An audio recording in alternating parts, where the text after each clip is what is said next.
Chers amis Boker Tov, on s'était engagé cette semaine en l'honneur de Yujvat, le jour où le rabbi a pris la Nessiout, donc il est devenu rabbi en 1951. On va donc étudier ensemble le premier mamar du rabbi qui est le Bati Legani Tafshin Yud Aleph. Et on va essayer de faire 10-15 minutes chaque matin. Donc on commence aujourd'hui les 8h du matin dimanche. On y va. Besadad Ishmael Yujvat Tafshin Yud Aleph. Donc on est le Dishvat, le 1951. Kotef Rakmor Hadmor Bemamaro et le Istalkut Yujvat Tafshin Yud. Donc le rabbi précédent, avant de mourir, il a écrit un mamar, un discours, et le rabbi va reprendre ce mamar. Et il va donc basé sur ce mamar, il va expliquer, élaborer, et ça, il va le faire le rabbi chaque année, le jour du Yujvat. Mais aujourd'hui, on va s'arrêter sur le premier mamar du rabbi, qui est donc le Tafshin Yud Aleph, le jour où le rabbi a pris la Nessiout. Bat il est gagné à Chotika, là, je suis venu dans mon jardin, ma sœur, ma fiancée. C'est donc un passage qui provient du Shir HaShirim. Et le rabbi précédent, il ramène ce passage pour nous dire que de là, on apprend que Dieu, il parle, il dit, je suis venu dans mon jardin. Veita be midrash rabba bimkomo, dans le midrash, à son endroit, ça nous dit comme ça. Les gan en ketiv, ça ne dit pas dans le jardin. Et là, les gani seulement un mon jardin. Donc Dieu, il parle du monde en parlant de son jardin, les ganouni.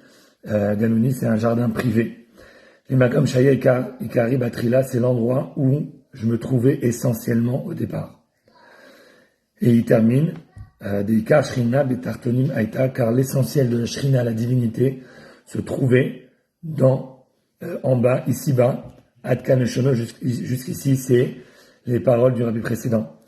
Donc le rabbi il a commencé d'abord par ramener la phrase du rabbi précédent, une phrase puissante qui va être la base de tout le mamar, et je dirais peut-être la base de toute la vision du rabbi sur le monde et sur ses prochaines années en tant que rabbi, qui est que le monde où on se trouve, c'est ici que Dieu se trouvait essentiellement. Donc inutile d'essayer de chercher Dieu ailleurs. Dieu, il est là plus que nulle part. Et le rabbi, il explique. La vine dit Ouzé Alashon, Ikar Shrina. Maintenant, on va essayer de comprendre d'abord, il y a Ikar Shrina, Betartoni Maïta. Il y a 4 mots. L'essentiel de la Shrina, c'est la divinité. Elle se trouvait en bas. On va essayer d'analyser chacun de ces mots pour vraiment comprendre le fond de la pensée du rabbi précédent quand il a dit ces mots-là. Je souhaite bienvenue à tous ceux qui nous suivent sur Facebook directement. Alors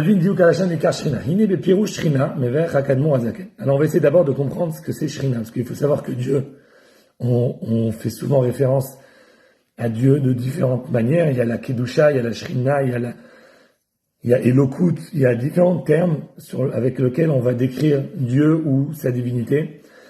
Et ici, on a utilisé le mot Shrina. Pourquoi? Donc l'Admor Azaken, le premier rabbi de la chaîne Chabad, il dit chez Nikra Shrina Hashem, c'est Shochenet ou Mitlabeshet. Shochen, ça veut dire résider, ou Mitlabesh, ça s'habille.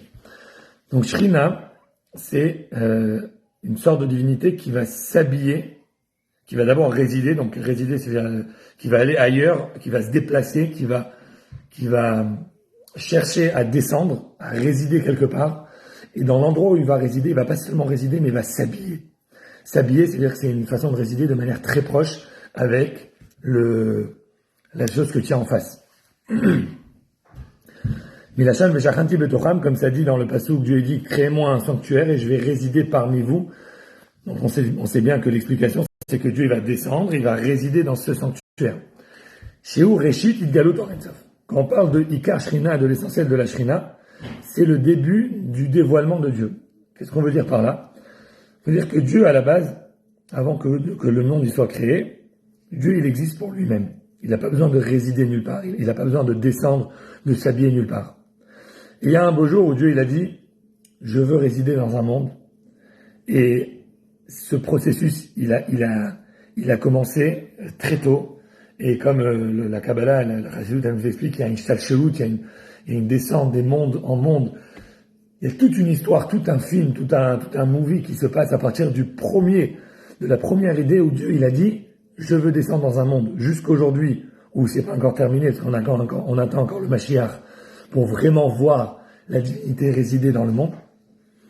Eh ben, Shrina, c'est la première étincelle, la première fraction de seconde où Dieu, il a eu cette pensée, ou cette idée, si on peut appeler ça comme ça, de vouloir descendre. Réchit, comment il dit ici? Réchit Idgalut Or Ein Sof. Le début de ce dévoilement-là, on va l'appeler Shrina. Ça, c'est l'Admor Azaken qui le dit. Et voici le fait qu'on dit que le début du dévoilement de Dieu, il s'appelle déjà Shrina, résider. On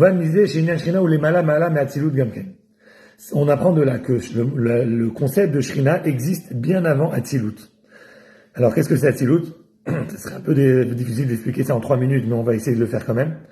La Kabbalah nous dit que Dieu, pour créer ce monde, il a dû créer différents mondes avant ce monde-là.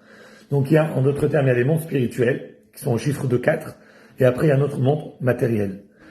Et chaque monde spirituel, plus ça descend, plus ça se matérialise, jusqu'à notre monde qui est de vraie matérialité qu'on peut toucher, qu'on peut frapper, qui fait du bruit. Et le premier niveau, c'est Atzilut. Atzilut, c'est le niveau le plus haut, le monde le plus haut qui est complètement spirituel, qui est complètement attaché avec Dieu. Pour nous, c'est Dieu lui-même, mais ça reste que pour Dieu, c'est déjà une idgalout, un dévoilement. Et l'Admor Azaken, le Rabbi nous dit, puisque l'Admor Azaken, il parle de Shrina comme Réchit Shrina, Réchit idgalout, on parle donc avant même de Atzilut, parce que Atzilut, c'est déjà une idgalout, c'est déjà un dévoilement de Dieu. Gam bebichinat aor shelifnei tzimtzum. Et il faut savoir que le mot Shrina peut s'appliquer même dans la lumière qui est avant le Tzimtzum. Alors pour comprendre le Tzimtzum, je vous suggère d'aller voir Google. Sinon, en 2 minutes, c'est Dieu, le moment où il a voulu créer le monde, il a dû se rétracter, il a dû enlever sa lumière.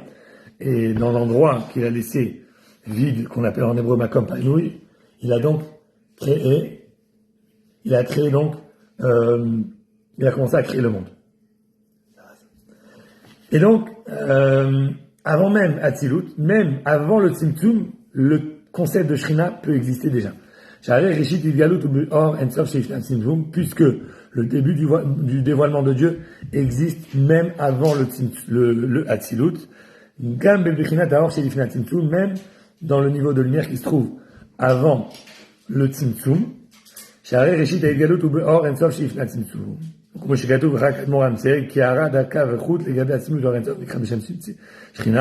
comme l'Admor Aimsaï, c'est donc le deuxième rabbi de la chaîne Chabad, il nous explique que le début, que le niveau qu'on appelle Kav et Chut,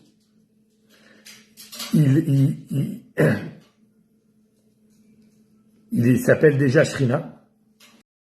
Et on sait bien que Kav et Chut, c'est avant le Tzimtzum. Alors aujourd'hui, on a appris 3 concepts qui seraient un peu compliqués. Je vais revenir là-dessus la semaine prochaine. Demain matin à 6h, on est avec nous en live. C'est le concept de Atzilut, le concept de Tzimtzum et le concept de Kav et Chut, qui sont les 3 reliés. Je vous souhaite bonne journée. On se retrouve demain matin, 6h.